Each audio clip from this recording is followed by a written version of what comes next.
সিরাজ আখি জানতে চেয়েছেন, জুমার দিনে পুরুষরা জুমার নামাজ পড়ার আগে কি নারীরা নামাজ পড়তে পারবে না? পারবে, কোনো অসুবিধা নেই, ওয়াক্ত হলে তারা নামাজ পড়তে পারবে। সুবর্ণ, আপনি জানতে চেয়েছেন, ঘরে ছোট মেয়ে বাবু আছে, সাথে আছে তার অনেক খেলনা এবং পুতুল, রূপে পুতুল থাকলে নামাজ পড়লে হবে কিনা, আমি কনফিউজড আছি, উত্তর অপেক্ষা করব।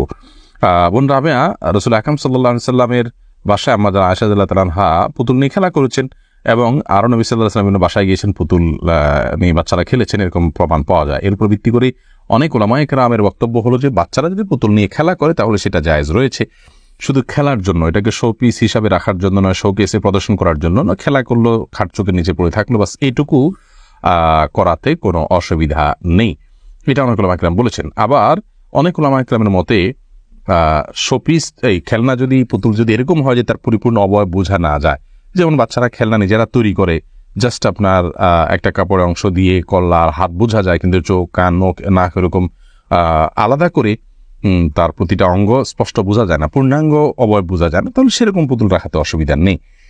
তো নামাজ হয়ে যাবে, নামাজ হওয়াতে কোনো অসুবিধা নেই, কিন্তু যথাসম্ভব এগুলো অ্যাভয়েড করাটাই হলো ভালো এবং তাকওয়ার দাবি। এস এম মঈদ, আপনি জানতে চেয়েছেন, ইসলামে আঙ্গুল ফোটানো নিয়ে কোনো বিধিনিষেধ আছে কিনা, দয়া করে উত্তর দিলে উপকৃত হব। সালাতের মধ্যে নামাজরত অবস্থায় আঙ্গুল ফোটানো নিষেধ আছে।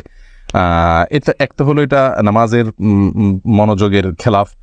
নামাজের মধ্যে যে আমাদের খুদু অবলম্বন করতে হয়, একেবারে একাগ্র চিত্তে এবং আপনার ধীরস্থির এবং আপনার স্থির ভাবে সালাত আদায় করতে হয়, সেই স্থিরতার খেলাফ এই আঙ্গুল ফোটানোটা, এই জন্য এটা হাদিসে নিষেধ আছে এবং এটাকে মাকরুহ বলা হয়েছে।